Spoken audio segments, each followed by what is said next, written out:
mboka ye ole tosura kobimisa na poasa badepute tovotaki bazosala rien tokende na funa bazosala rien kongo toleka na mwamba bazosala rien tokende lukunga bazosala rien tokenda bakoko kuna bibembe bazosala rien atozonga na changu bazosala rien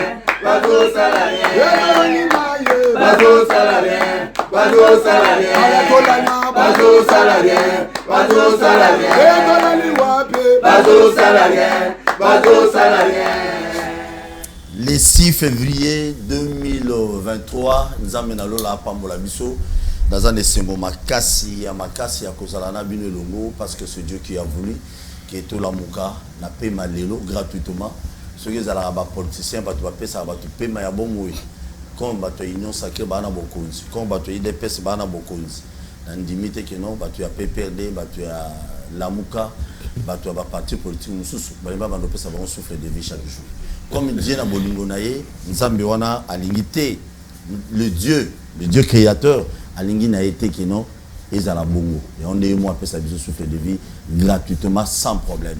Na pesi mbote na bato bota la biso na Kaluka na Bumbu na Selemba ou un peu partout na Kinshasa na pesi mbote et surtout bande na biso bozota la biso naka sombalesa je vous salue merci na bande kwa kasombalesa mokolo lobi dimanche émission na salaki na émission sur de checker na YouTube même na butu benga et salenga malamu makasi nzambe azala na bino Congo za ba politicien te Congo za ba tata ba dirigeant na biso te mais Congo za ba tata ba compagnon dans l'ensemble.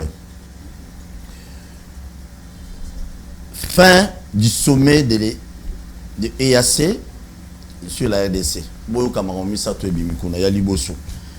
Cessation immédiate des hostilités par le parti. Déploiement d'autres troupes de la force régionale dont il y a EAC. Prochaine rencontre dans une semaine des chefs d'état-major de l'EAC. Donc, bon comprendre makambo oyo wapi data mo konzela biso bazale kuna na Bujumbura o basolaki babi cessation immédiate. Donc cesser les faits immédiate na bitumbanyo so OM23 azo continuer na kosala biso mabe. Mais heureusement qu'il y a FARDC azotika bango tazobeta bango pe biloko sérieusement na mutu jusqu'au mutu ya Rwandais jusqu'au licence où pas FARDC oyibiso onango. Et puis déploiement donc ba soldats mususu ya EAC bazoya ne balobi kuna tala makamto so la lelo et puis na mikolo ezali koya ba raconte ya ba chef état-major ba chef état-major ya ba pays nyonso wana ya EAC ba kutana po baye bandeni ya olingela M23 boule mais olekelanga makasi. Comment M23 est un groupe moins bato mukeboui mais ba état ebele boui ba état ebele ba mboka ebele soki mitano ezo sangana ezo rosila na bango te mutuna eza tricage to tricage te tata mokonza mboka mokolo ya lobi dimanche bakutana kina Denis Sassou Nguesso na Congo Brazzaville babetaki masolo o babetaki jusqu'à aujourd'hui nanu efitete nanu to éviter les contenus penza masolo bola na ba réseaux sociaux te basolo laki c'est sûr certain likambo peut-être moi likambo pe lisolo ya EA sezangité kobeta manakati Congo ya Lumumba Congo ya Kipamvita Congo ya Simon Kimbangu Congo ya Mzee Laurent Désiré Kabila Congo Jantini Ngobila Congo yana bakisana ya aluka komona bakisana ya Fayulu Congo ya Muzitu Congo ya Batunyonso ya Bienvenue Liota Njoli Congo ya honorable Sanguma Bazé Bele Congo za Bisonyonso Congo za groupe ya Batute. Détrompez-vous lelo Kabila 18 ans accueilli atiki Congo na libulu bato baye bazo kunda libulu babi libulu lingezi pa manyonso. Espérons bien que ekozipa mandenge tozozela lelo deux sujets neto lobela ben invité na biso bazali ndeko na Toussaint Beya maître Toussaint Beya oyo azali ya union sacrée alinga ki tozana lelo to beta biloko par rapport à nyonso to ndeko boni. Merci d'entrée DG, je dirais merci à vous, DG Paul Toussoua, pour votre invitation. Et j'ai dit bonjour à mes co-débatteurs, Napesi Binombote, Naba téléspectateurs Nyonso Bazali Kota Labiso, ainsi que toute l'équipe technique, je vous salue. Très bien, merci beaucoup. Nous allons nous Labiso, Luc. Oui, ici, les voyez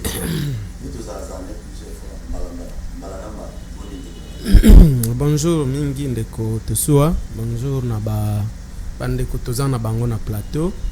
Et puis mbote mingi na ba tunyoso bazolanda biso na chaîne monene oyo ya bakino balobi. Donc nakanisi toko beta débat. Te situation na biso eza mabe kaka mabe na Ituri na Bunia ebinga na mutu ya Bunia.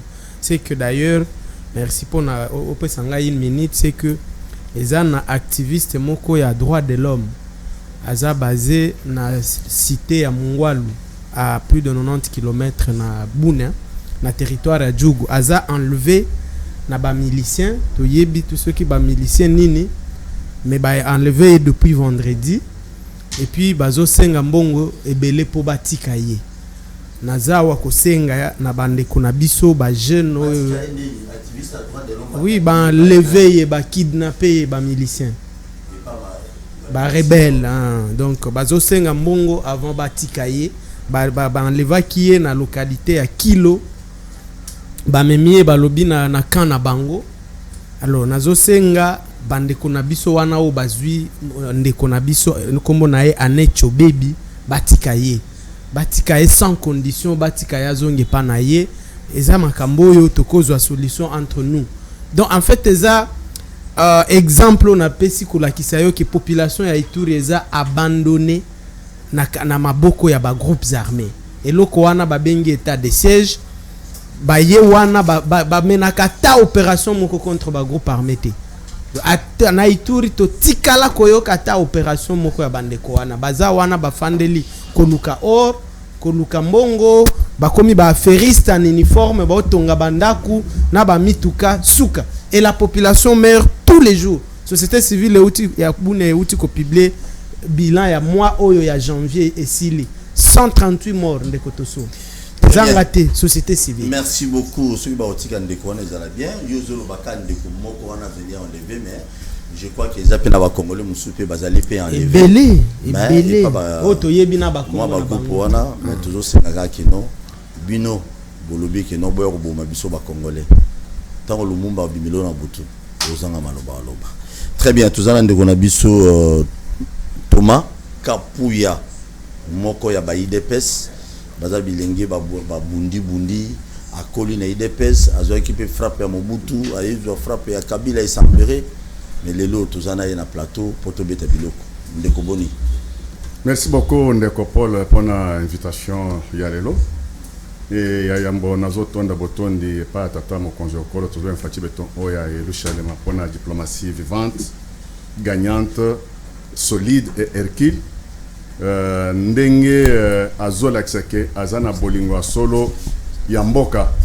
Et sans oublier que tous les vraiment boton de Belendenga, mais biso grand homme du monde, la voix, la grande bouche du monde, tous benga sa sainteté, souverain pontife, Pape François, malgré qu'il avait beaucoup de choses, il a zakina bamikakatone belé, mais andimi amemele bisoye awa peuple congolais amoné na Congo et ayape kolobel makambo Congo sur la scène des crimes. Et l'oko a vraiment toujours tourné boton de parce que Tokoki Kobosa Nangote, acte héroïque, oye, à Ota Kosa et Bisso, et on est là. Merci beaucoup.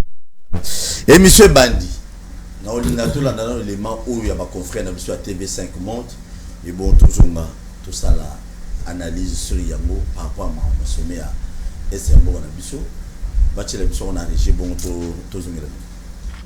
Une énième réunion pour tenter d'apaiser les tensions dans le Nord Kivu. 8 chefs d'État d'Afrique de l'Est se sont retrouvés samedi au palais présidentiel de Bujumbura, la capitale du Burundi. Une rencontre à huis clos autour des deux principaux protagonistes, le Congolais Félix Tshisekedi et le Rwandais Paul Kagame. À l'issue du sommet, un nouvel appel au cessez-le-feu. Nous appelons à un cessez-le-feu immédiat par toutes les parties. au retrait des groupes armés, y compris étrangers, et ordonnons aux chefs des forces de défense de se réunir d'ici une semaine et de fixer de nouveaux délais pour le retrait. En juillet dernier déjà, les deux pays avaient signé à Luanda une feuille de route. Ce texte prévoyait le retrait définitif de la milice du M23 des zones qu'elle occupe dans l'est de la République démocratique du Congo. Des rebelles que Kinshasa accuse le Rwanda de soutenir. Des accusations toujours réfutées par Kigali. Début janvier, les insurgés ont encore poursuivi leur avancée, après s'être emparés en novembre de larges pans de territoire. Plusieurs rencontres avaient eu lieu à Luanda, des cessez-le-feu avaient été annoncés, tandis qu'une force régionale est-africaine était déployée pour établir la paix, sans résultat sur le terrain pour le moment.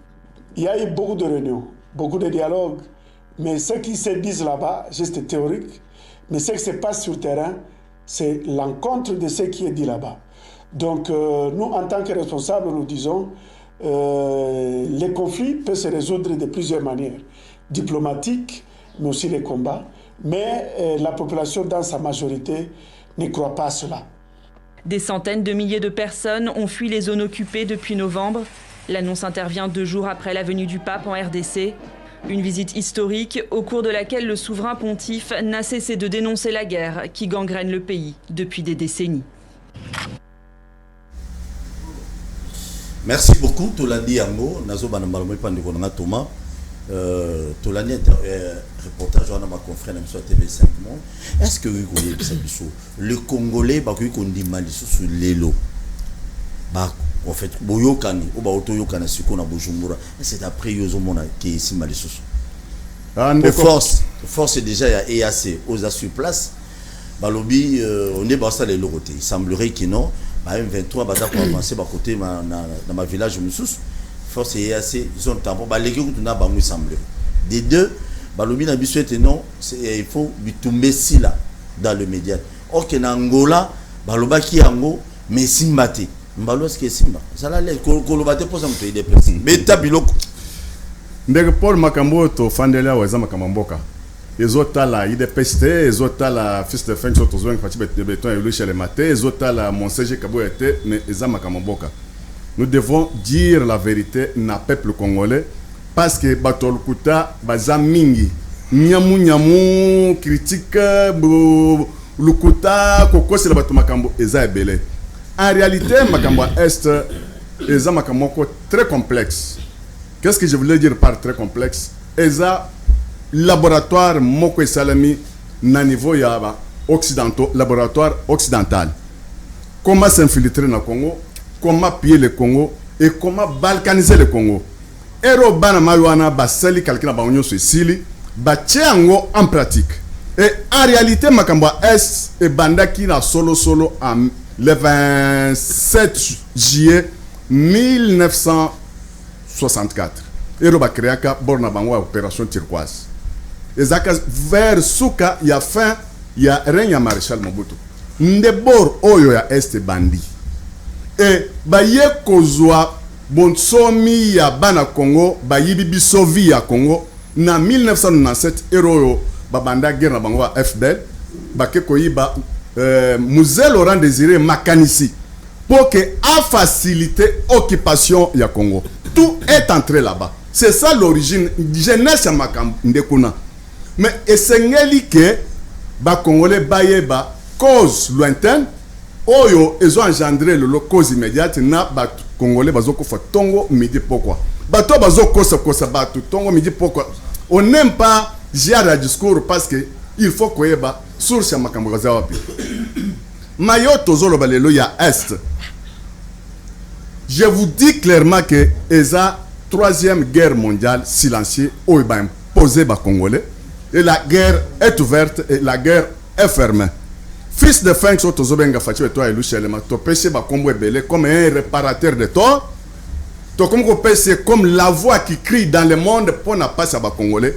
A Koutine Kop Oyo Ezaki déjà en pratique. Il n'y a pas longtemps, il a eu le pouvoir en 2018.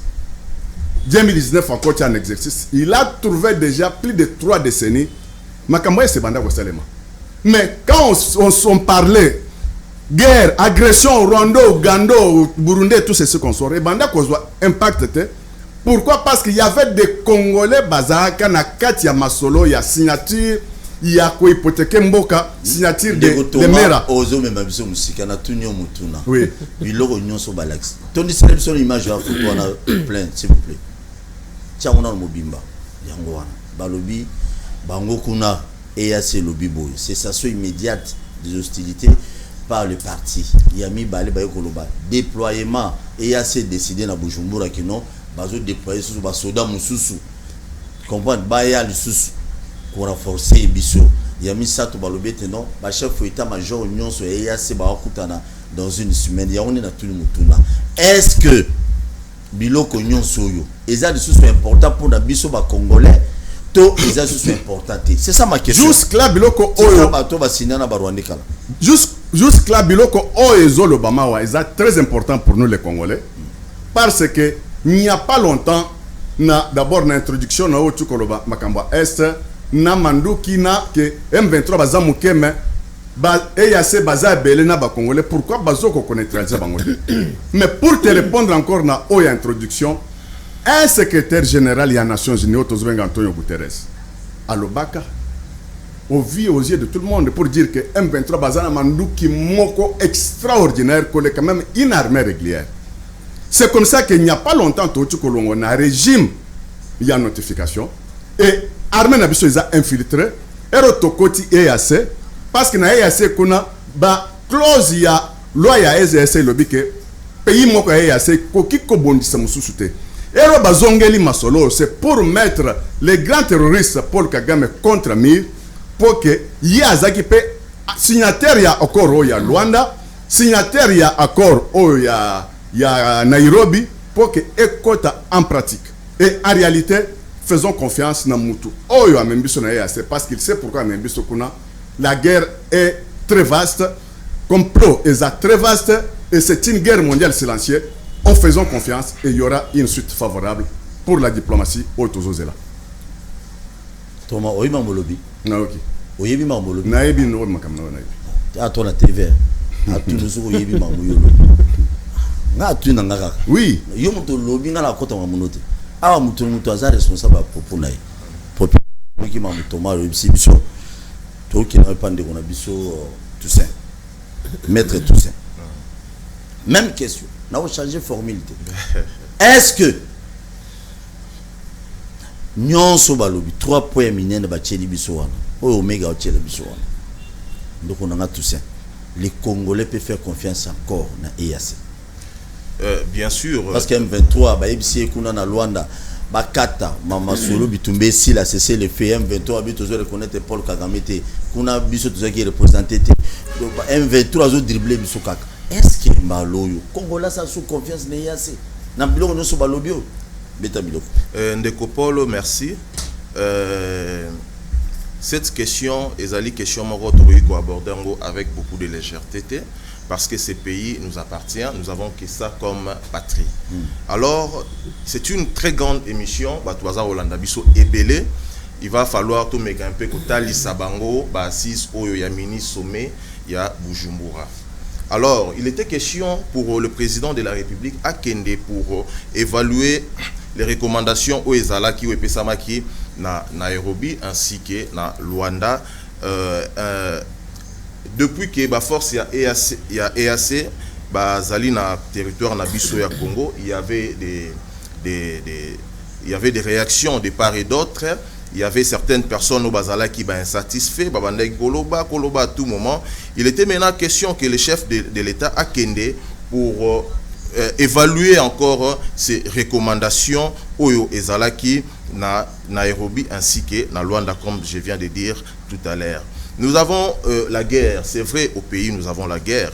Sur notre territoire congolais, le chef de l'État avait accepté que les troupes de EAC Baya na kati territoire na biso 3 mois après ezalaki question ba mekampe kosala kotala ba avancer sur terrain. C'était question batala qu'est-ce qui ne marchait pas et qu'est-ce qui marchait. D'ailleurs, vous allez voir sur une vidéo qui est en train de circuler sur les réseaux sociaux Oyo, le président de la République Azali Koyebisa, le chef d'état-major EAC, Kotali Sabango, si vous êtes là au pays, c'est pour la population, c'est pour le peuple congolais. Il faut coopérer avec la population. Il faut coopérer, c'est ça les termes que les chefs de l'État avaient utilisés. Il faudra coopérer avec les populations au Bazali inquiétées à tout moment. Voilà, c'était ça. En fait, le chef de l'État, dans son âme, Azali na Bolingo, Yambo Kanaye. Ça dit c'était une question à Kendeko évaluer Yango Atala, qu'est-ce qui ne marchait pas et qu'est-ce qui marchait déjà. Et alors dans une semaine vous allez voir Ezali na réunion au Ekosalema entre les chefs d'État chef d'état-major Nyonso, il y a chaque pays membre et EAC. Donc dans peu de temps vous allez voir que nous estimons qu'il y aura des avancées quant à cette démarche. C'est-à-dire c'est une démarche où Yungai Nazali ko trouver en haut une démarche où Ezali noble pour notre pays. Est-ce que moi tout le monde a ces athées? Parce que diplomatie est simbité. Non, Ndekopol Koloba que diplomatie est simbité. C'est faux. Déjà na longoli contexte où Ezali ko tout la question, diplomatie est simbité. Moi je trouve que c'est une aberration Koloba que diplomatie est simbité. Parce que vous avez vu les efforts qui est en train de mener le chef de l'État à tout moment, ici et là. Tantôt les autres ont dit il y a longtemps qu'il va voyager, chef de l'État, Zaliko voyager, au Tambolaka, ici et là. Mais il y a quand même des retombées quant à ça. Diplomatie et Simbi. Ils allaient toujours au Simba. Vous avez vu la diplomatie Simbi. Non, cette question, s'il faut encore revenir sur cette question, il y a Makambu Bitumba. En fait, le président Tshisekedi a hérité de cette situation.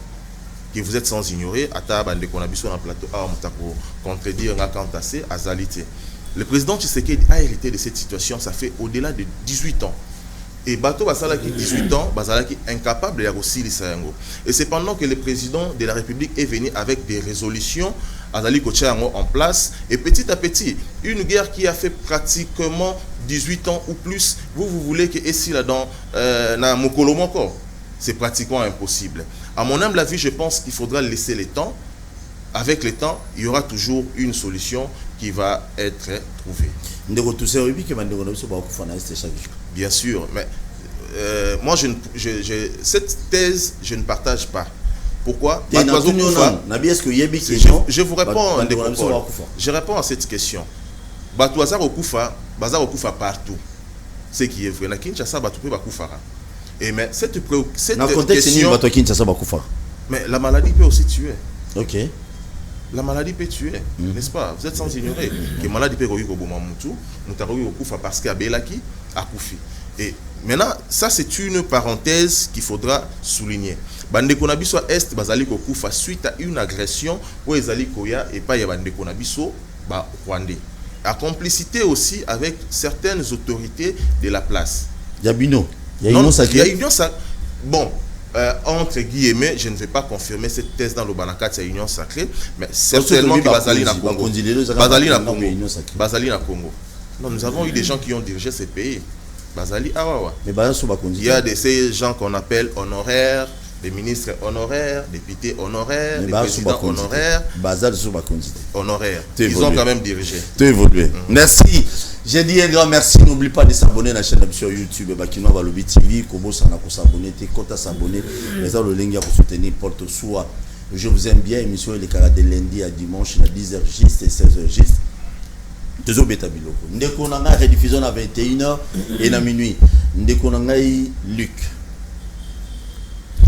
Makambu nyonso bala exception na télévision o ba yokani misatu wana na Bujumbura. Vous avez espéré nango? Très bien. Nakobanda nanu ko pesa encouragement munene na ba jeune à Goma. Oyebi kelelo Goma eza ville morte parce que population à Goma ezo boya biloko ya EAC. Population elingi biloko yo ebima. To boy Monisco ya mibale o babengi EAC. Déjà Monisco to lembi nango to lingi susu yango te. Oya ko bakisela biso mususu Monisco mususu oyo comme nango EAC to boy. Deuxième chose c'est que nazo ka balobi Kabila asale OK. Soki Kabila atika kimboko oyo na koma. Donc mboka atika ki yango pene akokufa. régime oyo sikoyo ebumi mboka ezwi mboka ete na corbier à réseau mema na morgue régime oyo mboka na biso lelo oyo batie déjà na morgue bazo mema na don babimisi na morgue bazo mema na cimetière nde régime oyo mboka ezaki na besoin ya médecin yako sekwisa yango ezaki na besoin te ya mutu akokende memango na cimetière Kabila atike mboka libulu mulai na koma atiki mboka eza na koma mais na baoyo to boyi balangage oyo yakoyawa dossier wane bandaki kala tango de ko Chilombo a se porter candidat président ayeba kite ke situation wane eza depuis kala si alobaki aza na solution ka seza wapi régime oyo eza neti mobali oyo ozoko kakopesa mwasi na yo zemite sikoyo ozo akize non zela na lobela yo ozoko kate kopesa yo mwasi no zemite sikoyo bandi ko akize ba voisin ba bandoki baba soki batata mwasi soki mbeto eku c'est ça ce régime bako bandolela bako pleurnicher toute leur vie soki totiki bango ata susu une journée na likolo mboka na biso. Donc qu'est-ce qui se passe ndeko tosoa eloko wana ya EAC eza complicité makasi EAC eza plan ya Kagame parce que soki otangi accord ya 2013 oyo ndeko Kabila na M23 basinyaki M23 esengaki déjà en 2013 que mboka na biso ekende na EAC tozana nini 2013 or yomoko yebi ke biloko nyonso M23 esengaka eza Kagame muto asengi yango. Alors ndeko Kabila atikala ko concrétiser yango te tango régime oyo ekomi na pouvoir na ndenge nyonso toyebi na kimuyibi tango ba nommer bango parce que il faut ba congolais ba yeba lelo pona nini ba nomaki ndeko Chilombo na pouvoir ezaki pona eloko oyo ya ko balkaniser mboka na biso. Oui mangolo ba na yebi yango tango na yebi yango baba na ba Mikel papa nga na yebi na yeko so na bandeko na biso ko lobela bango vérité. Donc bato oyo ba nommer ndeko Chilombo na pouvoir musala na ye eza ko précipiter balkanisation ya mboka na biso tango akomi na pouvoir ye moko akeko luka M23 est-ce que na yokia wa est-ce que tango boye na pouvoir na bino ata centimètre moko a territoire na biso ezaki occupé M23 ezaki s'il n'y avait pas le M23 ici territoire na biso nyoso ezalaki lelo EAC. Alors EAC muto amemi biso kuna eza Kagame pona koyeba ko contrôler mboka na biso oyebi eloko ezoleka na terrain lelo EAC ezosala en complicité na M23.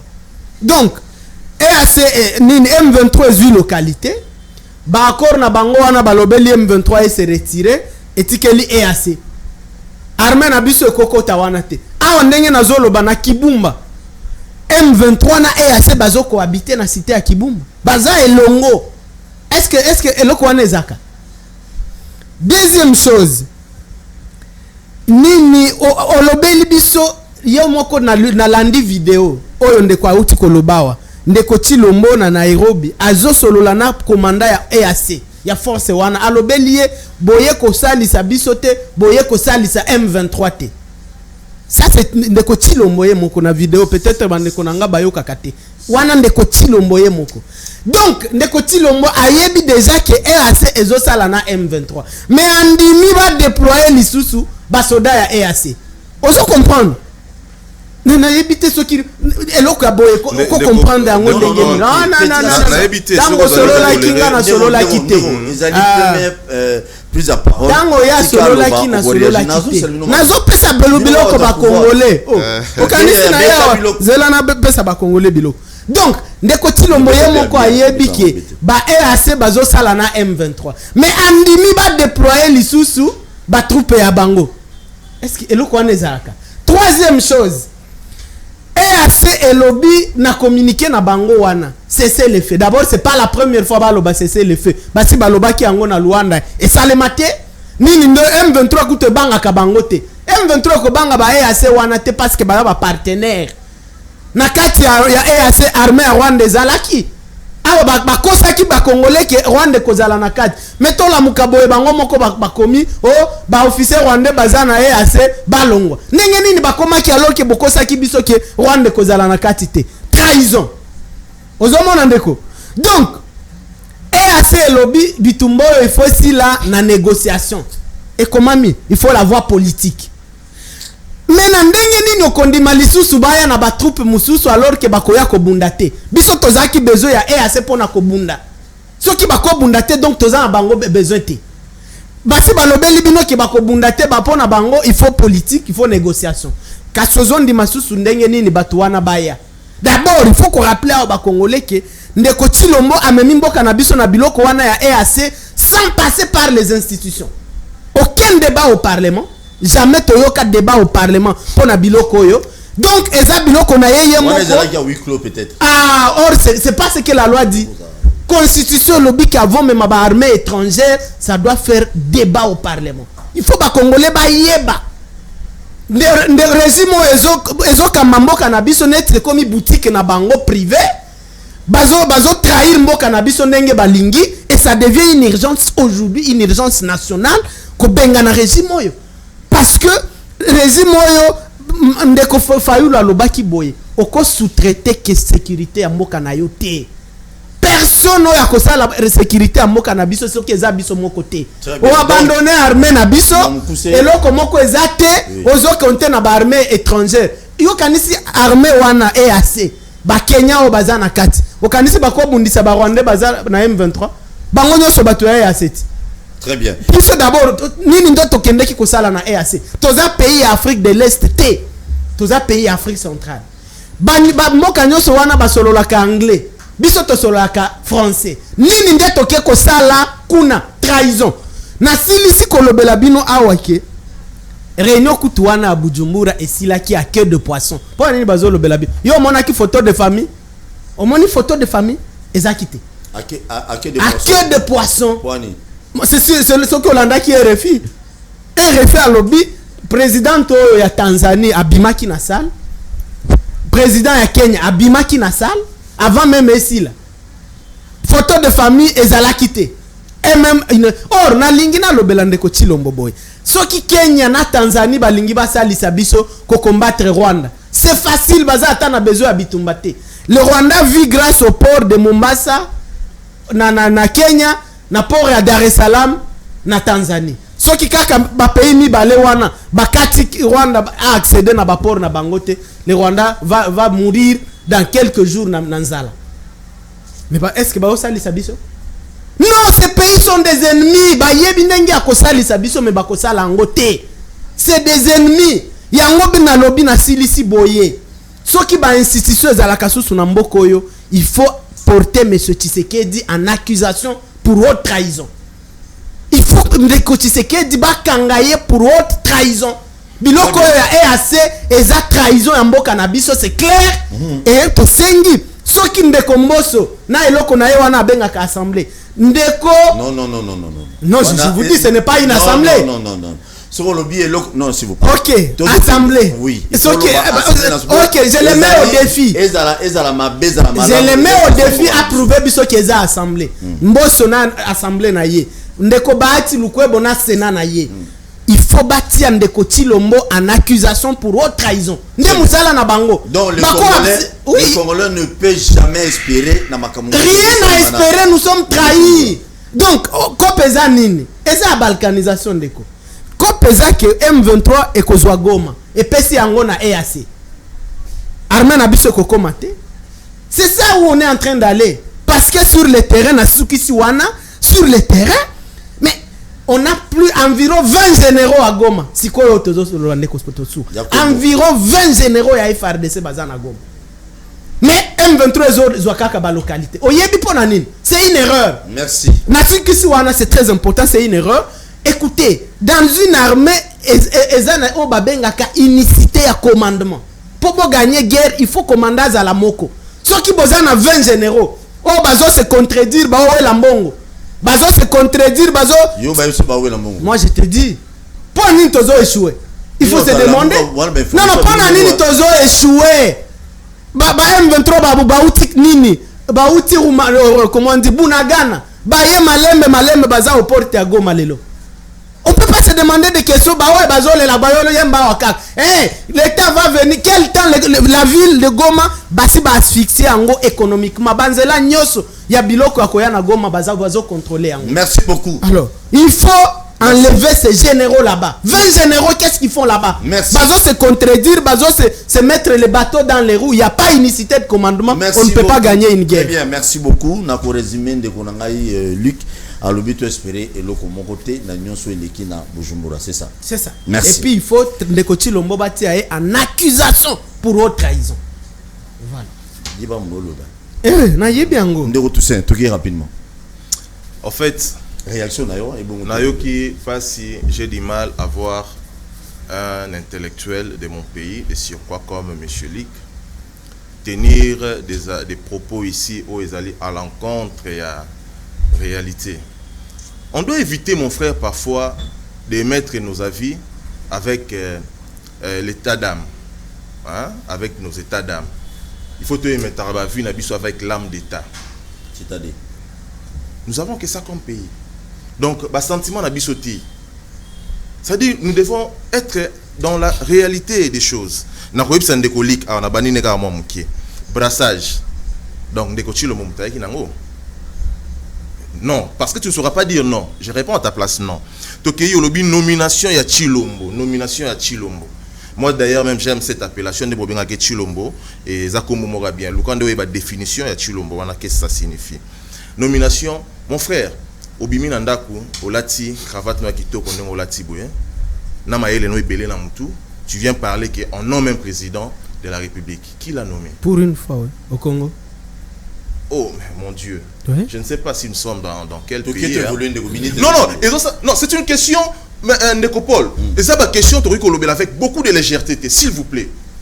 Et ça, ma question, il faut que les ignorants parfois, tout bana moko mwana moko ko yuba na Rolanda TV émission au Sikoyo à se rendre compte que banomaki Ndeko Félix à la tête de notre pays. Mboko za na intellectuel et belé boyo ko bongote. Et je m'en vais encore. Tu as dit que M23 n'existait pas à l'époque. En 2013 tu étais où? Tu étais dans ces pays? Aux Alaï na mboka ototé. Je pense que tu étais là. Non, tu sais ce qu'il y a lobby technique. C'est ce qu'il vient de dire si. Il va suivre les émissions. Donc il a parlé de ça. En 2013, je te rappelle que le M23 existait. D'ailleurs, même le M23 comme un parti politique Natani. En 2013, va te renseigner. Merci. Alors, Tokei, rapidement. Il a dit ici. Donc, vous voyez ces gens de la Mouka et consorts, ils sont très bien informés par rapport à Nabiso. Parce que bazan na gens na bango o bazali na 4 M23 bazo pesa biso information mususu awawa on ne sait pas de où bazo ko ramassara yango.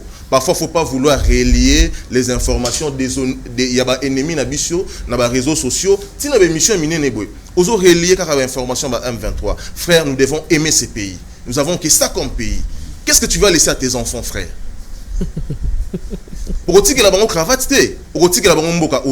C'est ça notre pays. Et moi je dirais que vous êtes des insatisfaits politiques. Donc pour vous, donc guerre il faut continuer. Bino batu ya Lamuka, na batu ya FCC. Donc guerre il faut continuer dans l'est du pays. Pour que ça bino argument ya kolobake. Voilà, Félix Tshisekedi a échoué. Pour vous c'est un argument. Et mais pour nous, Bakolo Mboka Oyoyo, nous plairons de ça chaque jour, de voir des victimes à tout moment. Bato zali ko kufa, ba exaction zali ko salema à tout moment. Bande ko zali ko kufa chaque jour. Mes frères, mais sérieux, nous devons être sérieux nous-mêmes. Donc olobil sus awa maramu yaba na Goma ba ezana 20 généraux moba pour non ba généraux faut bazala combien? Dans un grand pays comme le nôtre, on doit avoir combien de généraux pour il y a un chef de non alobi yango mamboza ko loba na nazbana iko noté. C'est ce que lui a dit. C'est ça qu'il lui a dit. Ok, très bien. Merci beaucoup pour la réaction. Nayo. Toujours le BRP sous le 11 février au Union Sacrée et Gozana Stade de Marty. Mais avant cela, Thomas, réaction dans mon maman Likalobi. Et bon, te évoluer rapidement. Nécropole Nazana passe dans mon thème de voir considération on a Nazakina ou pas ndécolique. Moi je connais l'Est. Ndenge Yia Ebi Est. Parce que Ngana Bitina Ariwara, je connais là-bas. Ariwara. Ariwara zakoto. Ndekunangai. Moi j'ai habité na Goma na Simaya baie de gel. Na 92, 93, 91. Je connais bien Butembo, je connais Walikali, je connais Rutshuru, je connais Lubero, je connais Ariwara. Mais quand un Congolais, un monsieur que j'aime beaucoup, Ayebi Kombo Yabatunyo sur M23, quand il passe à la télé, pour lui il se pavane, pour faire publicité, il y a des ennemis à Congolais. Et à Zoku Bango, que Bazogoma, Basi Bazui Rutshuru, Bazui Nani Bunangada, mais des ennemis à Congolais, aux autres personnes Bango, comme communicateur dans Bango, et cette histoire-là, ça me fait très mal. Et tu viens ici pour parler au nom du député Elia Lukonga Martin Fayulu Madidi. Et tu défends l'intérêt intégrateur à Congolais pour les causes étrangères. Mais quelle est ta part dans le Congo? Vous ne méritez pas que Bissot topé sur une confiance que vous êtes des Congolais. Mais ça fait honte, ça fait pleurer, ça fait très mal. Moi, je pleure vraiment. Les armes coulent dans mon cœur. Mais mon frère, c'est très pitié. Même à ton patron, Martin Fayulu m'a dit, il n'est pas stable dans la politique. Maintenant, tu dis, Makamboya, accord il y a 2013, Oyo. Gouvernement et sénateur a vu Joseph Kabila on va signer avec Remochi Banda en 2009 Kolobela ngote Kolobela accord en 2012 on va signer qui na Rubavu Kolobela ngote Gom otozolo oyo na 2013 Gom ezana mboka barwandais. J'ai eu une autre image. Il y a un certain sujet rwandais.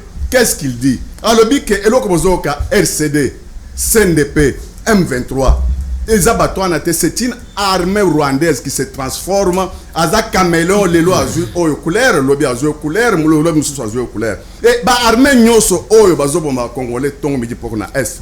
Sont des occidentaux, sont des multinationales. Même sa sainteté, le souverain pontife, Pape François a hier dénoncé que Congolais a pris en otage, Congolais a esclave, Congolais azongi lisusu na boumbu économique. Il faut balongola maboko na bandekona ba mindela ba multinational avec d'occidentaux au bazo bum saba congolais donc me dit pas. C'est ça les choses que tu dois au moins dénoncer pour que makamwa nesi là. Mais quand toi tu passes à la télé na itandumuke ezaka chilombo net comme quand c'est je pense que comme qu'on a l'incertain Hollande chilombo na mponyo zolo tra chilombo. Mais tu n'es pas sérieux mon frère. Tu n'es pas sérieux dans tout ce que tu parles. Mais bino pouvoir na bino avec les qu'est-ce que je peux dire, les députés ou bien le président Eli comme il y a Eli prophète.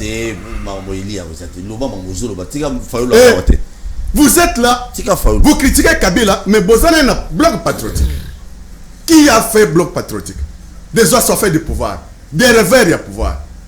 Et aujourd'hui, quand vous voyez au bloc patriotique. Très bien. Accord il y a 2013. Mais la même chose, Boloba Kabila Kazaviris, c'est lui qui a détruit le pays. Mais restez dans cette position-là. Le matin, vous avez position, soit midi, position, pourquoi position. Mais vous êtes en train de distraire la population. Il y aura ce lobby. Na luki à lobby na biso ete non congolais nyonso a espérer et le remonter ya malamu ekobima na masolo ba uti na sommet wana te akosi to akosi akosi. Pourquoi je dis akosi? Auparavant, je me répète encore pour dire que la communauté internationale oyaza sima ya massacre faux génocide au Rwanda pour occuper le Congo bayebaki pourquoi ils ont forcé des Rwandais bakota avec leurs armes pour profiter que ba occuper Congo. Et aujourd'hui, Tozana, une grande personnalité dans le monde, comme le monde mobimba pour le Congo et l'Ongwana, hypothèque, et Bogombo Nandeng, hypothèque déjà Mboka, et pas Bandekwalik, au Bazan, on a bloc patriotique. Nous avons vu le roi belge, le roi Philippe. Il a dénoncé comment massacre à Congo, nous avons vu la grande personnalité qu'on attendait encore, la sainteté, sa sainteté, le souverain pontife, Aye Kolobela sur la scène des crimes, comment le Congo est en train d'être esclavagisé, pillé, torturé, manipulé par les multinationales et les grandes puissances. Mais Nemas Maluloba, Oyo, Boko Kolobela. Mais moi je donne raison même pas aux Congolais, photo ya sa sainteté souverain pontife batie comme congolais parce que souci oyaza nango carte électeur batiaka na réseaux sociaux nazo pesa on raison souci oyaza nango et le qui même balik na bande ko na bango bazo lobereka ka M23 devient leur chanson devient leur allié. Merci messieurs. Mais vous jouez avec ce Congo. Non, mais vous ne pas. Non, dosé. Thomas dosé. Mais on a tout le monde. Tout le monde comme Kabila. Kabila est-ce qu'Azali m'a bien à Congo? Pour na yom to IDPS. Kabila aza vraiment fruit à Congo. Kabila aza fruit aza produit il y a Afdel. Mais je te réponds, laisse-moi te répondre. Je suis un juriste, je te réponds comme juriste. Kabila aza fruit aza produit à Afdel. Les problèmes que nous avons aujourd'hui, bah mort oh bazoko faut tongo midi pourquoi? Balkanisation oh ili kazoloba. Mais c'est l'accord de l'Emera. C'est l'Afdel. Oh il musée moko vers la fin. Ceux qui andi belaka fin que c'est ce que dit que banyagala to bazonga bako poser bisotor un jour. Même lik nema kambo bokolo belangwana. Merci beaucoup. On comprendre que Joseph Kabila c'est mauvais pour le Congo. Lik mais makambokolo belangwana papa Thomas dosé nanou pourquoi tout le monde là c'est pas bien non mais dosé nanou pourquoi bazolo belesir actif il y a de peste bazolo bel actif il y a c'est bon ce qui parle que la Tshisekedi que musée toi tu es mon frère de père et de mère banyagalaka to basiba komi oui toi tu es congolais on va parler entre merci pas na bango Ndeko Thomas mais pas si faut examiner nazaka pas na papa Thomas merci boyoki te non Ndeko Thomas à rassurer ceux qui non, Joseph Kabila c'est mauvais pour ce pays. J'ai dit que c'est un produit de l'AFDEL. Oh, il nous a le conglomérat des aventuriers. Merci. C'est ça que moi j'ai vu. Le 11 février, tu as qui déjà AK-47. AK-47 Monabouté. Le CG. Oh, l'équipe à CG Nyonso. Il y a Mboka Congo. Et il est le vice-président. Il est le vice-président. Il y a zone Afrique pour la partie Nyonso. Oh, bazo prono social, progrès social, il y a sa vice-président. Épargne naï, pardon. Yo kangana. 4 mélisa. Épargne naï. Na okota musinde. Mutuna na tuna yo. Le 11 février, bokoza na stade de Martyr. Pour répondre pape, pour affronter Fali, pour corriger plein à Fali, pour corriger plein à Héritier Wata, ou bien pour Kabundi Wale, ça peut avoir le 11 juillet dans le stade de Martyr. Bonjour Sani.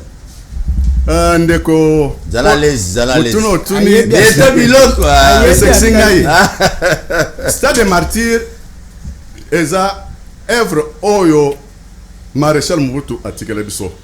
Ceux qui tozo na stade. Moi le régime na bino tozo na baso de moto déjà botikeli biso. Ceux qui toke stade, eza compétition te, soit on veut se conquérir na mutu songolo pakala non. Et le CG Mwanabute Otosbenga AK-47 Azana Posa Asa la paix moi causerie non démonstration te causerie morale Otosbenga une grande causerie corps mikora causa na peuple nae. Ce n'est pas pour question que non il faut au moins que tout ça nandengo tukoloba non. Et quand tu parles de pape sa sainteté c'était notre invité de marque. On ne peut pas parler Makamba sainteté avec légèreté. Avec légèreté, ndenge batozo belango, bazolo belango avec légèreté, non. Tozala na stade là. Merci beaucoup. Bozala na stade. Wana union saké mobimba. Peuple congolais. Qui sont derrière et qui sont acquis au changement, qui prend le changement. Papa Thomas bato bazo talo so na fumuli téléphone au soir na ba boya na 5000 francs to ba yo félé. Non. Au tukolo makamba 5000 francs. Tena tuninde o kolobalanga na lobité. Il dépasse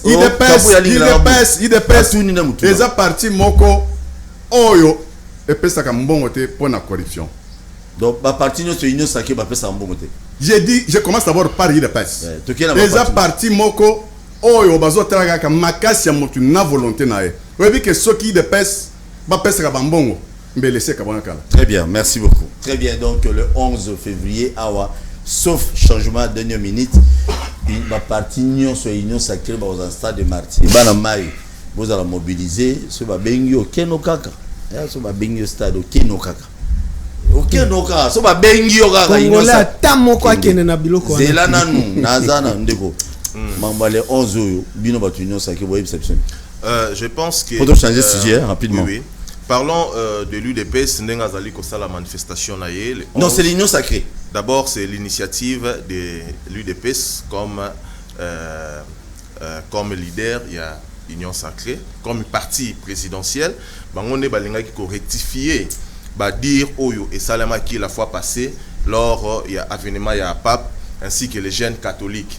D'après certaines langues, que les jeunes ont été manipulés, corrompus pour Koloba makambo lobama ki na stade nenge bana bagangaki Fachi Tshisekedi Ebela mandat esili alors qu'ils n'ont pas eu aussi tort parce que c'est déjà l'année électorale.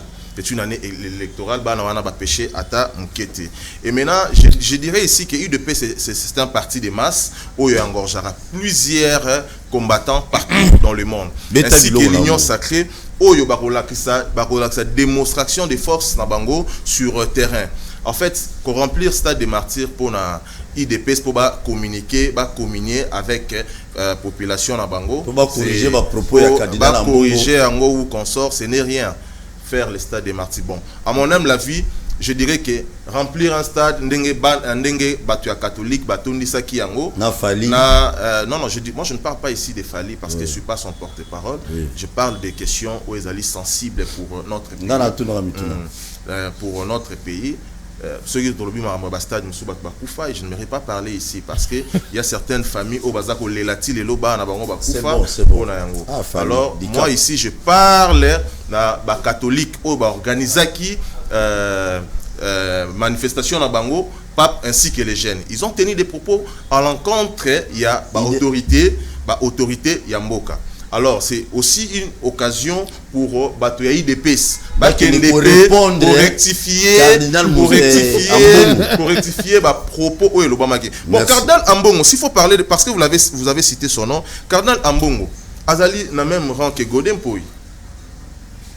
Azali au même, la même rang que... Non. Oui. De quoi il parle? Papa. Ah non, il doit retirer. Non. Monsieur. Godem Poy a 2 millions de personnes. Bozela. C'est quoi ça? Godem Poy même c'est qui? Il a quand même 2 millions de personnes. Luc, s'il vous plaît. Mukuna. J'étais en train de parler, s'il vous plaît. Soyez élégant. Luc, la Mouka ya Muzito, Zala élégant. La Muzito exclu de la Mouka. Écoute, s'il vous plaît. Cardinal Ambongo, Denga Zawana Sochi, Cardinal Ambongo, na commune où la salle provinciale. Godem Poy. Vraiment décevoir ma Congolais. Pour n'angai. S'il vous plaît, yo tinangade. Vanda calme kuno mutu. Bino vérité dire ne bolemba. Na bibo. Na respect au topé ça batu bele ba otala bisu. On s'est vraiment au retirer parce qu'on comparer Godem Poy na Cardinal Ambongo. Vous savez, en matière de respect, Paul Toussou, le respect est mutuel là. En tout cas, je suis conséquent de ce que je dis comme propos. Je m'assume. Pourquoi je le dis? Je suis un avocat. Godem Poy na Cardinal Ambongo. Godem Poy. Je sais ce que je suis en train de dire. Je l'ai dit ici.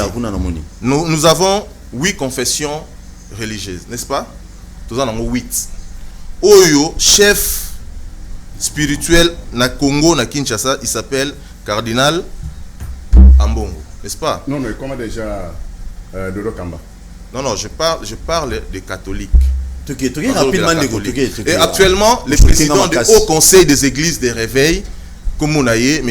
Godem Poy, pour ton information, avec ses pères, l'évêque Pascal Mukuna, ainsi que l'apôtre Léopold Mutombo, Tozui Barouti. Vous avez parlé ici, non, est-ce que tu as ça 2 millions de 2 millions de personnes dans la manifestation Yandolo? Pensez-vous que tous ces gens qui sont venus sont des croyants catholiques? Nous sommes dans un pays laïque, c'est que vous devez retenir. Merci beaucoup. Vous devez pas, le cardinal ne doit pas aider une partie à opposition. Nayoki récemment bazo bengaye d'après les dires abatne na on a koya bazo bengaye cardinal wa oro. Ne ba bengaka mama Olive, mama wa oro. Ndeko tshela ngai bandrol. Esenga passe. Ah, vous comparez puis na Godem Poy, na cardinal Ambong. Mais c'est un chef religieux. Non, il faut assumer les conséquences. Non. Je suis L'union conséquent. sacrée, vous allez au-delà. Botalanam.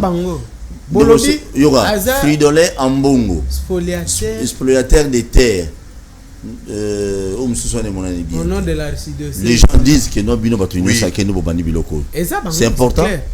Ben, je dirais tout simplement, vous savez, la part de l'église, parce que nous sommes en train de parler pour l'église, vous savez, la part de l'église catholique, il faut en appeler la part sociale. Depuis le Belge, Tilelo, Yebisanga Cardinal Nyos Oyazala, qu'est-ce qu'ils ont pu apporter?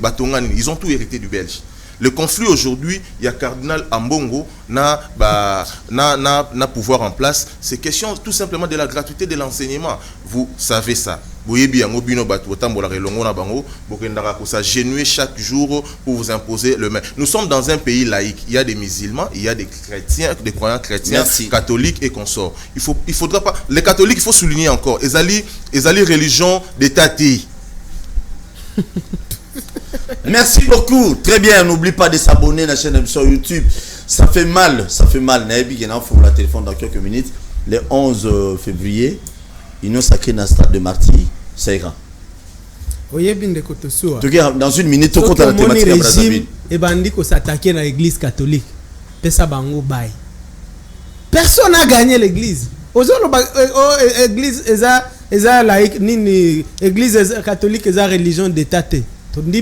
Mais pour un temps papa ebo dépenser mambongo belé. Mais le pape est venu dans une mission officielle. Moi je ne pose pas de questions. Je te réponds. Le pape est venu dans une mission officielle. Je ne te parle pas. Alors, Négopole, mission officielle. Non, tu écris aux dans la papier Mobutu a combattu Malula. Alongati. Non, mais... Attendez. Comment Nini.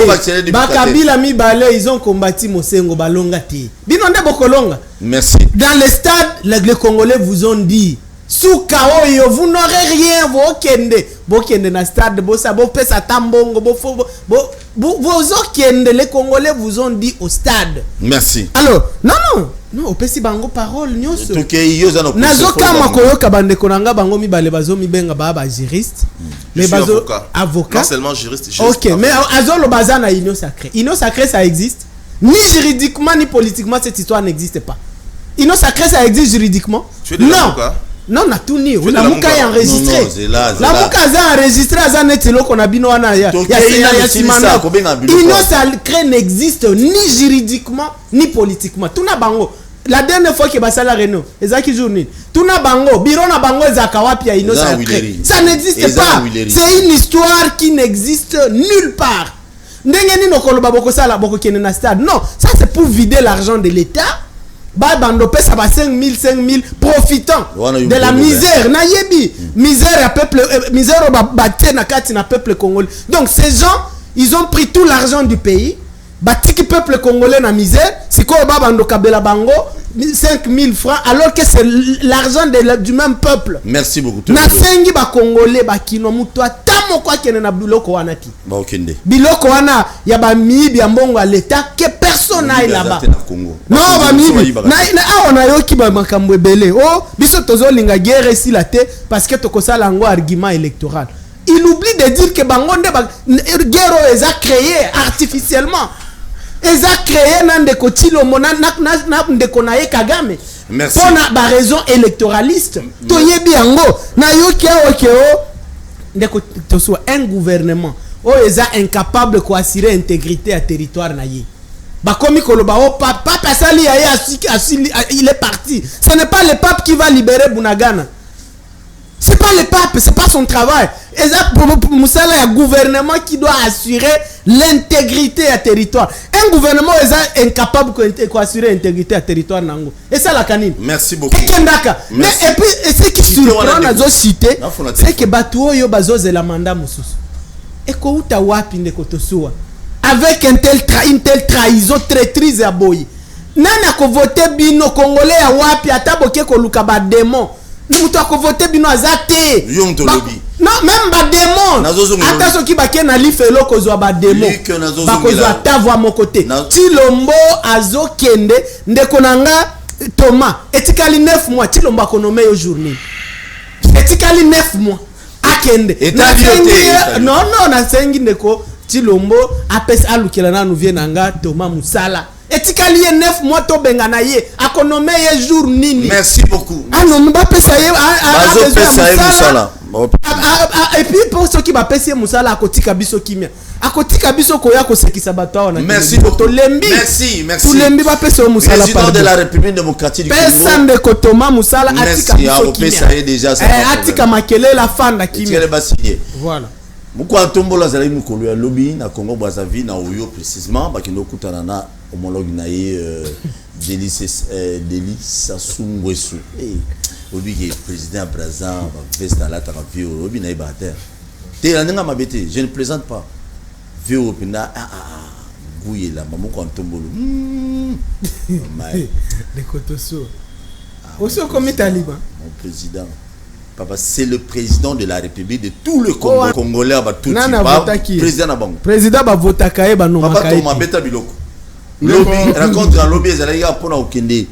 Quoi annuler achat ya Paul Kagame, Bazamba Sombakuna, tout, ils allaient pour nani. Kita mikona bien pour. Ouais, ndeko Paul Mutuno tonga za kitoko mais nazolo olano bosoto oyo lika linga cha confusion. Très rapidement tout fond le téléphone. Tout fond le téléphone. Et peuple congolais en général, IDPS en particulier, de pro bien de loin, il y a quoi ça la confusion, soit guerre, na église en général, en particulier l'église catholique. Quoi chaque confusion entre église catholique et avec individu, monseigneur. Bofingi non. Non, attendez. Zela, bazo beto biloko. Quoi ça la confusion parce que quand Monseigneur Ambonga Bandaka Koloba na aéroport Yandolo qu'il avait mandaté ba confession religieuse Isabelle après cette merci te na batu nyonso oyo bayambaki sa sainteté souverain pontife Pape François après merci même pas ba congolais beta biloko ya yambo ya mi balé. Et c'est qu'on avait même Bayimam et Islam. Bawepe Bayambaki, sa sainteté. Le pontife souverain pape. Après ça, on remercie. Toza état laïque. Batunyo so babimaki en cascade. En pêle-mêle, Bayamba, le souverain pontife pape François. Après ça, merci et papa congolais. Lui voyait seulement ses intérêts personnel égoïste. Il a été même répondu na de para pape que musala ya nganga nzambe eza pona ko sala ba rêve économique ko ko gérer mboka na makanisi yo kardinal Mbongo ça la musala ya pauvreté ya peuple et comme makambo gouvernement et ne complique pas, ne cherche pas les polémiques là où il n'y en a pas sur comportement, sur les actes illicites. Il y a mon cardinal Mbongo vis-à-vis de l'église catholique. On ne combat jamais l'église. Et il ne pèse ni de loin ni de près. Il n'a pas le problème avec l'église. Et tu as vu, fils de Franks Fachi, toi et lui, Chalema, Pape Awa. Après 38 ans, depuis Pape Jean-Paul Aya. Et pour t'ajouter encore, fils de Franks n'est pas catholique. Mais il est le seul Africain, la deuxième personne dans le monde, Papa Fancy na Ngwende ya Rome. Et ne cherche pas les polémiques là, il n'y en a pas. Ce qu'on liquide, on y contre moi.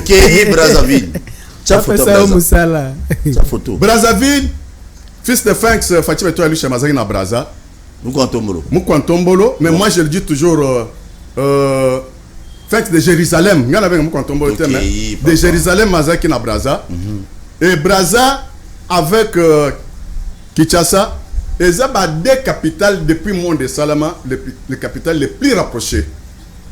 Et ça, Congo-Brazza avec Kinshasa. Et là, où taki na Burundi, na makambo oyo ya ko pacifier Congo na bitumba est, il a fallu pe akutana na homologue na son excellence Denis Sassou Nguesso.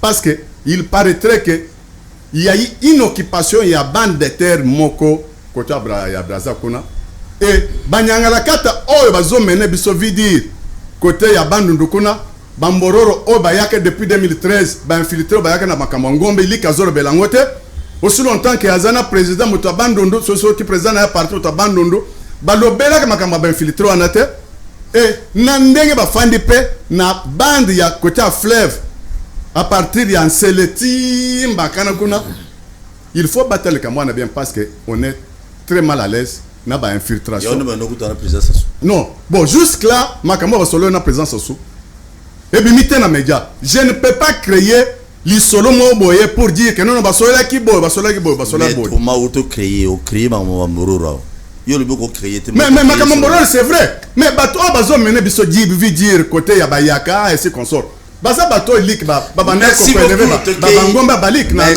merci papa bazo beto biloko kala te ngala kotati soki ba betili biloko na téléphone na ngala côté la muté ngala téléphone na responsable te pas tout ça voilà.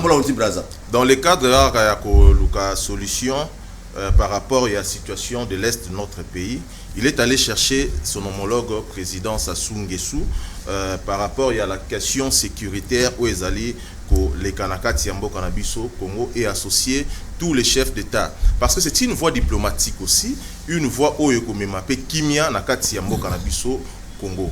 Et tout à l'heure, il y a mon co-débatteur qui vient de parler d'une situation Oyo, soit disant, il paraît-il, semble-t-il que le Rwanda avait acheté une portion de terre au niveau de Brazzaville.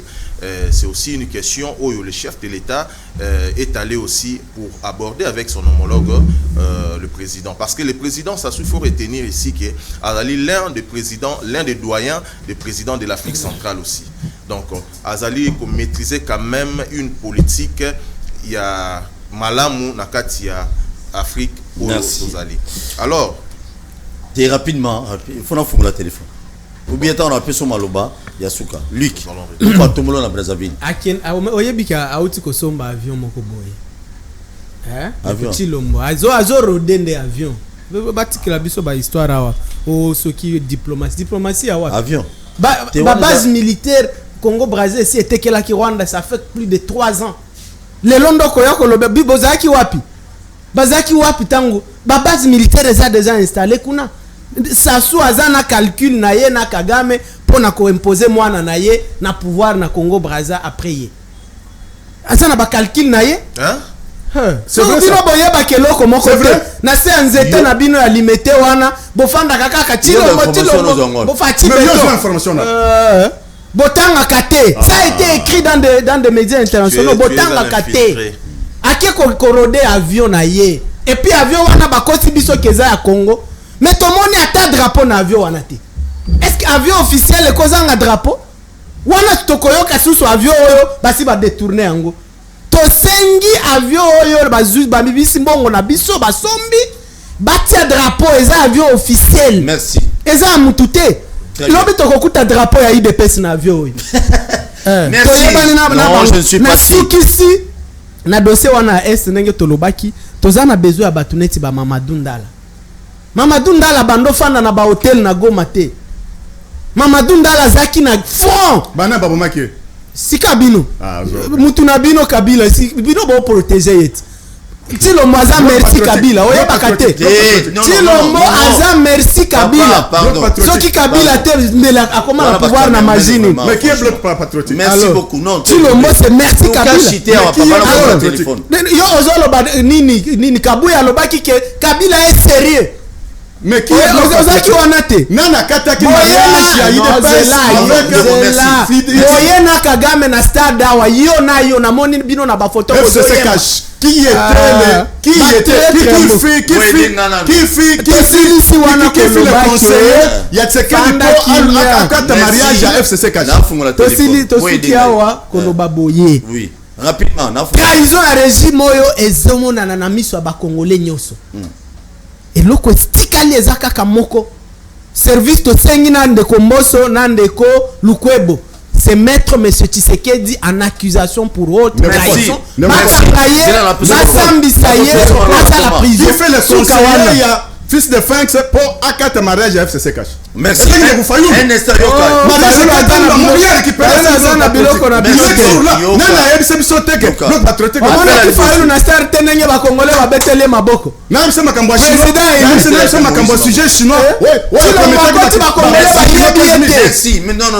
merci beaucoup. Si le makoti na stade, ta congolais moko amoni ete. Yoka nanu. Inaperçu, mais tala mwana mboka Martin Fayulu a koti boy. Fayulu azobenga solo na. Mukwatomolobe. Mukwatomolobe.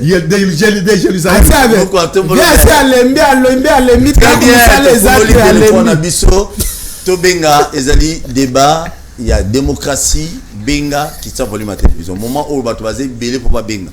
Surtout qui au retour les salemi to ka tu appelles. Donc qui s'envole ma télévision non, zalape mukuse.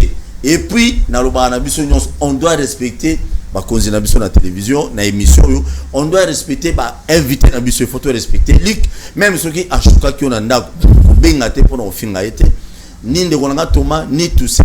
Il faut tous à la quand même. Naebi que tous à dire responsable. Merci. Appel à Liboso. Liki yoka. Allô bonjour. Obengi biso wapi komonani. Bon niveau. Ça va papa, obengi wapi komonani. Na bengi depuis la commune na Lemba toujours kaondeko. Beta biloko. Oui. Na ina lobasi émission oyo les canaux de télévision. Toujours kayo. Papa oyo alaki onyeresi. Na la télévision. Apana depuis baza pouvoir mais c'est même pas biscuit na mboka oyo ekitatia lo biscuit ko mata lokola c'est ko mata.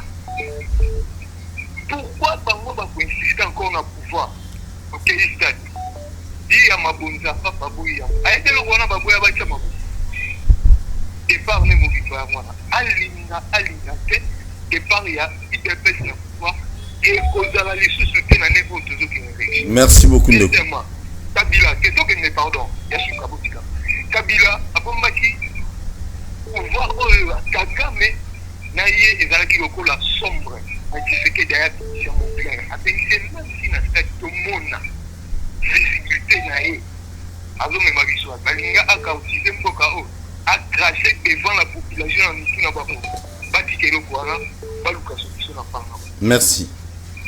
Merci beaucoup tous à la Moukousse parce que Eo Batozo Bengue Belé.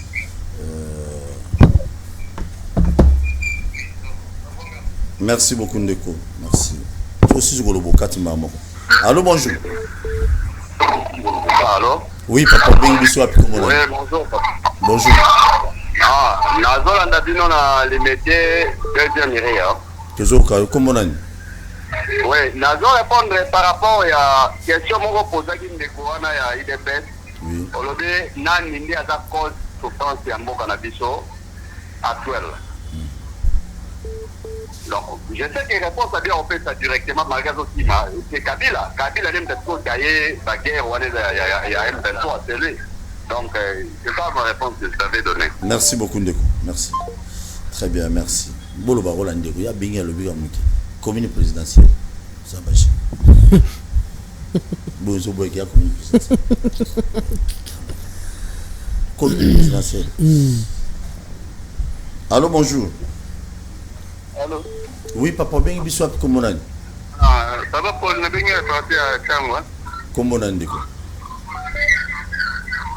Comment on a mais bobo biso ne to bona na Changwa nde to pour yo papa. Toujours quand on a beta bilo. Bon elo mo pena papa na lobelo mo na loba. Donc na edité aussi c'est bataille sacré bazala bilima to bazala pena batu na kata Congo pena. Makambo eza ko se passer na Congo lelo ye ndeko wana abengi Kabila aza mbuma mabe ya Congo mais bango bazali boso comme Kabila pe bango pouvoir bayemba di yona no boya Kabila aza meilleur partenaire ba bobo ya bango ba se destaquer vraiment deuxièmement tangu awa batu babanda ko lo bango keno Rwanda azo ko agresser RDC bango baboya ngo batandika Kagame tapis rouge bayemba yona ni oboya Kagame lelo siko bango wana bazali boso bakomi komona Kabila ndoki bato ya liboso bakomi kondima lelo de Rwanda bunta RDC en plus pas oyo eza na kati ya Congo union sacré ntango bango basuteniaka makambo wana ezoki kosepa mboko bazalaka alliere ou bete kovivre na bango na kati ya Congo Todo de la bino ga na tango bino ba ta IDPS. Ola bino bozo mona ke no bino bozo mona soki banani bino to para pona bino. Oya otali ba ya to de la bino ga.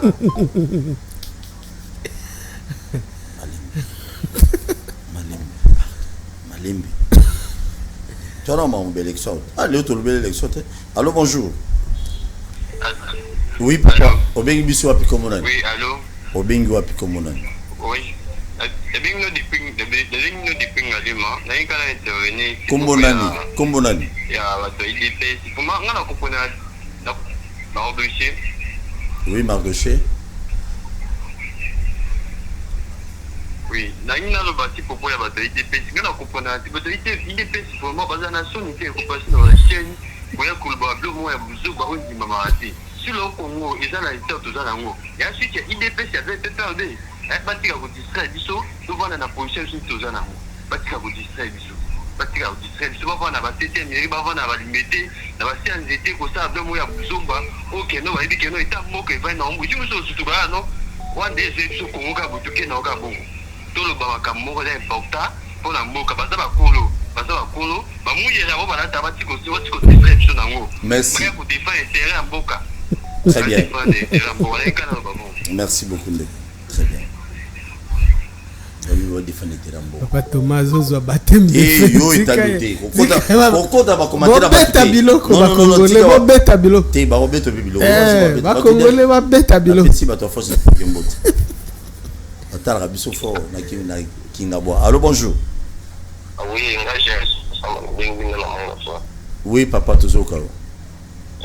Papa a été chapeau à IDPS. Azo télémé la bateau catholique. Est-ce que les lopena, ceux qui Thérèse Kapanga la Moki, pas aussi Mokengi? Est-ce que il est là à cause de par propos wana? Les Thérèse Kapanga la na aussi Mokengi. Pas pour faire rapport à la moko ils ont kidnappé.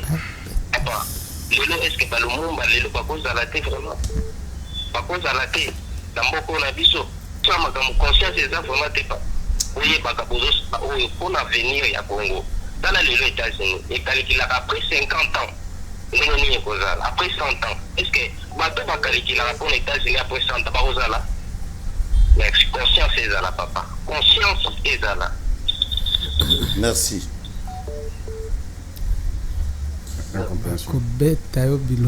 Allô, bonjour. Sentiment. Allô, il faut un sentiment. Ndego me faut katakat. Mais non, les Kamboya Mbongo, il faut tous à la claire. Mouta comparé à Mbongo na Godem Poi, non Mukuna te. Na Godem Poi et un de Gonabiso Toussaint. Donc, cameraman a distrait. Donc, Mouta comparé à comparer à qui? Ezali ndegonanga Toussaint muta comparé qui Ambongo na pasteur Godem. Donc ça n'a rien à voir avec ndegonanga Thomas. Très bien. Et puis calcul il y a 50 ans, je crois dans ça l'analyse wananga moko, ezali une bonne chose, c'est très capital. Allô, bonjour. Allô. Oui, papa Bengo Pikomonan.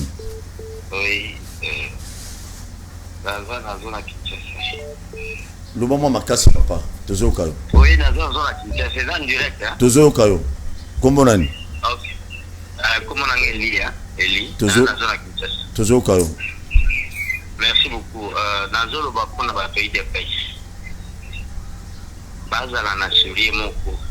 Bana série s'il vous plaît, s'il vous plaît. Mon Congo ninge tambola. Congo ezali lokola ba paya moto azobeta. Bato IDPS, je comprends. Il faut que batango beti premier pas, moni mona koi na premier pas. Il faut que ba non, deuxième pas, troisième pas, il faut na soutenir obina za pembe ni kwa kweyate. O mutu ba oto tshaka ka oyo, o mutu ya snelo, azu combien? Tout na bango bazama. 42 millions. Bazama toide. Merci beaucoup pour le souci. Merci beaucoup. Très bien. Ndeko za konsi yo komolo ba monta. 42 millions. Azu on a ni.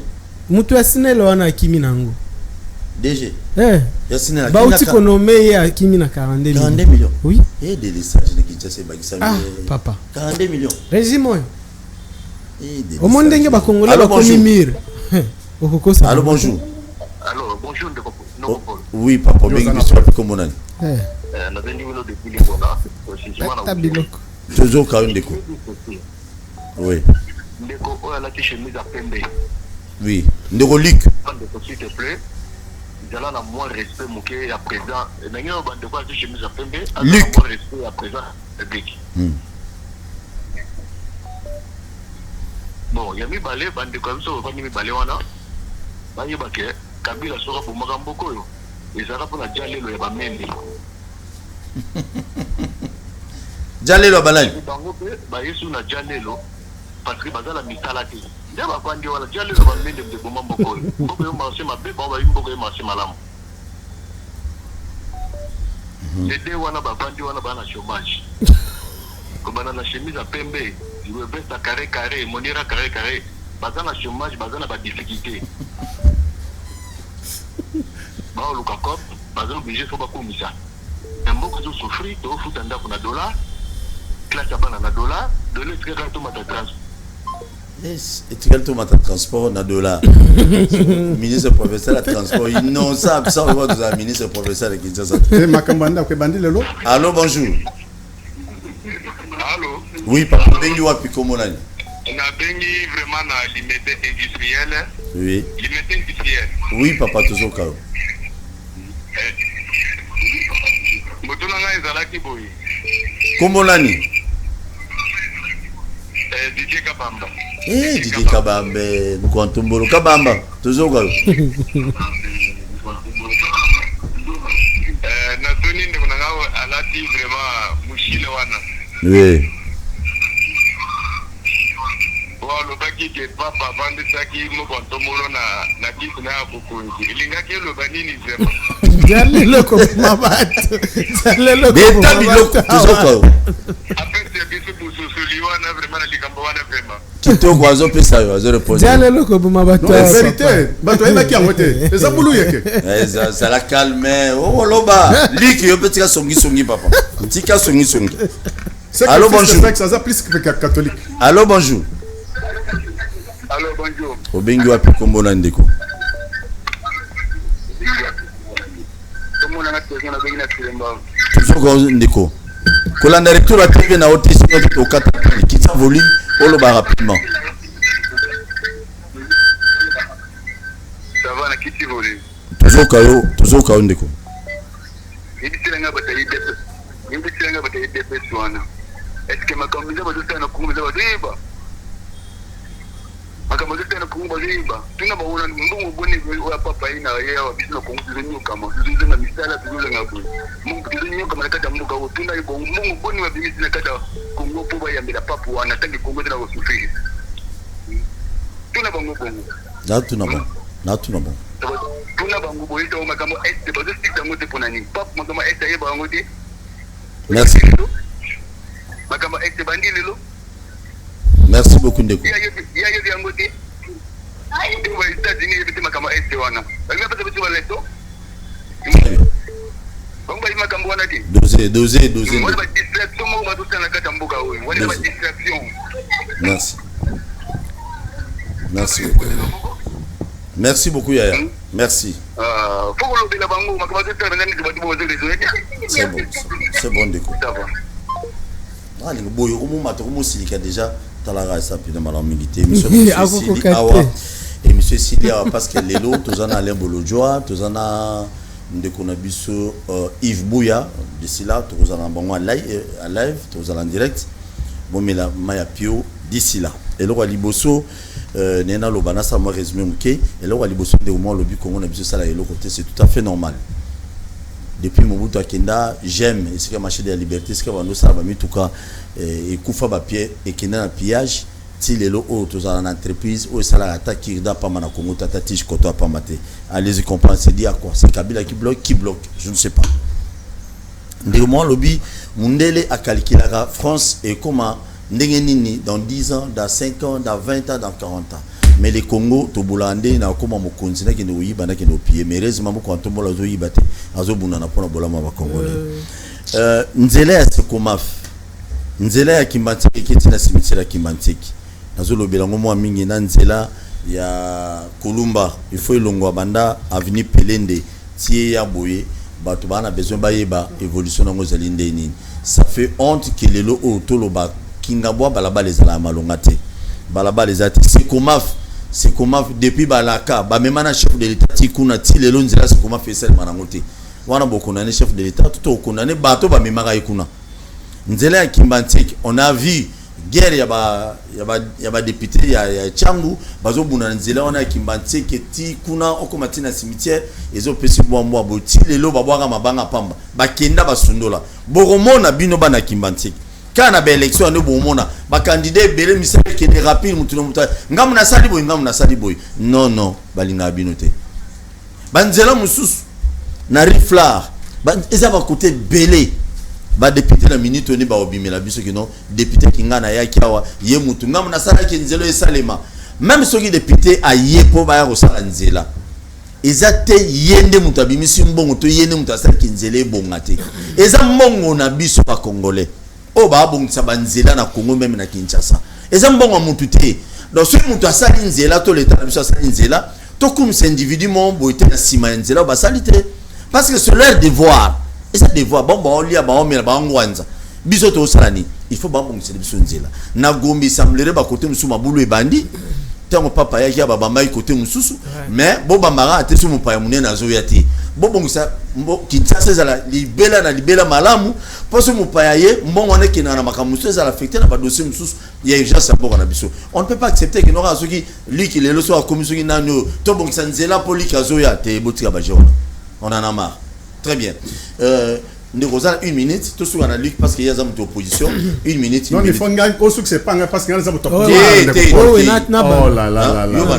Ok, c'est bon. Nakanisi Tolandi Bakongolais. Ndeko moko alobinga na to sa président de la République. Na lobele ki na to sa ka président de la République o Bakongolais ba votaki. Kombo na e mwana mboka Martin Fayulu Madidi na to sa ka e mingi. Ba mususu wana na ebi bangote. Donc na to sa ka président, le yepe nakanisi yepe atosa président Mboka, moi Mboka ma. Yende to votaki. Mais quand même, il faut non s'il vous plaît, il faut tout ça rappeler quand même. Félix Antoine Tshisekedi. Nato Sienet congolais, c'est un acteur politique de ce pays. Nato Sieme, biloko abu président wana na na katite. Voilà, na na katite pe na kozalaka jamais na katite. Très bien. Donc ba congolais balobeli bande konanga eloko moko. Uyo ndeko nanga alobaki awake mboko onde tokotiki la Toussaint. Alobaki ke mboko onde tokotiki la bana. Je suis d'accord. Mais est-ce que ceux qui oyebi ke mboko onde tokotiki la bana ndenge nini ozo servir batu oyo bazo trahir mboka na biso? Bana na yo kolobela ka bango nini? Est-ce que yo boye okolobela mwana na yo lobike sous le règne ya mwana Etienne Tshisekedi ndemboko ezokende? Okozaka na courage ya kolobango? Est-ce que nde combat ya papa Etienne Tshisekedi yango? Ce qui papa Etienne a sekwi siko ya lamuki esikaza. Moi je vous dis à cause de le premier opposant ya mwana na ye. Parce que justement ce qui nga na benga kandeko Chilombo na benga ka Etienne Félix Tshisekedi te. Pour na kanisi faut même pas bimisa kombo ya papa Etienne Tshisekedi na kombo na ye. Parce que il n'a rien de Tshisekedi. Papa Etienne a sala ki combattre à cause de la ba jouisseur.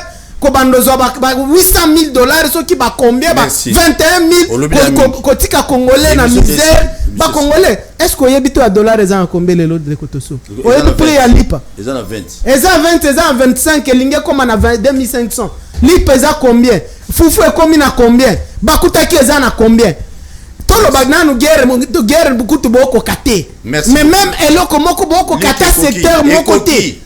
Donc yango na suki wana ba congolais bo s'enrôler massivement.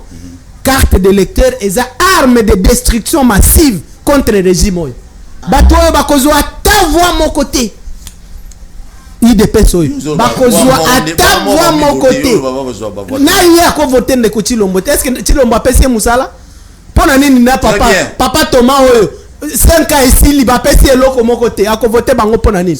Na 5 ans ici. Ah OK. 5 ans ba PCT et tikali 9 mois ba ko pesa musala de ko Chilombo azokele alinga te amata kita azokele rapidement 1 minute ndeko Paul nazolakisa ndeko nangai Luc nalinga kemingi na atika discours populisme o azoya nango na etandomike azala un vrai patriote alobaka bosolo alakisa bolingo mboka na parce que tozana eloko mususte à part RDC makambo otoza ngolelo eza fruit ya communauté internationale oyo papa dénoncé oyo ba expert des Nations Unies bazo dénoncer mais ko tiango na passif ya fils de French tozo ngfachi de Jérusalem. Et pour clôturer pour dire que tozo traverser période moko ya crise économique mondiale. Ce n'est pas seulement Ukraine. Ici, même euro est dévalué, même franc CFA est dévalué, même aux États-Unis, inflation est salée dans ma casse. Même en Europe, les gens marchent en Europe, même pour le problème à énergie, gaz et ce qu'on sort. Il faut qu'on l'a. Nakure utakarisi. Même en Afrique d'ici, aujourd'hui, mais je te parle que même en Afrique du Sud, il y a une situation délicate, vie exemple Kobeba. Problème, il y a énergie en Afrique du Sud de 90% à 50%. La situation est mondiale. Kozoka quelqu'un RDC éviter les sentiments oh ya moté mabe oh ya bato bake bazaba c'est pélaté pour que bazongwenda ngote. Et je demanderai aux Congolais ba pesa confiance na mutu oyo bayebi tata na ye na mama na ye na isika fanda. Et pour clôturer les 11 Banama Nyoso Tokotana na grand boulot. Merci beaucoup. Il y a 30 secondes, une minute plus tôt. Merci beaucoup Ndeko Paul. Mais la personne Moïse Katumbi Mbote. Moïse Katumbi oh wapi. Tokei papa. De père et de mère. OK, voilà. Je vais juste réagir na appel au Kotiawa. Na répondre na bande ko moromi balé ba bengi biso. Moko atuna ki question pour na koloba. Est-ce que tu as histoire ya Thérèse Kapanga la tena aussi mukendi. En tout cas des rêves mémoire paix à leurs âmes, ba pe manaki mesika bazali. Mais Ndeko wana il faut retenir que bande ko wana ba kufa sous le régime ya Ndeko Kabila. Deuxièmement, il y a quelqu'un qui a appelé à lobby Bazana Misalate. Moi, personnellement, je suis avocat. J'aimerais dire à ces messieurs, Oyalandibiso, na Lingwala. Maître François Lukusa, professeur d'université, Topessier, joyeux anniversaire, ainsi que Madame Adonis Lupungu. Très bien. Mais le monsieur doit retenir que je ne suis pas au chômage, je vis grâce à mes honoraires.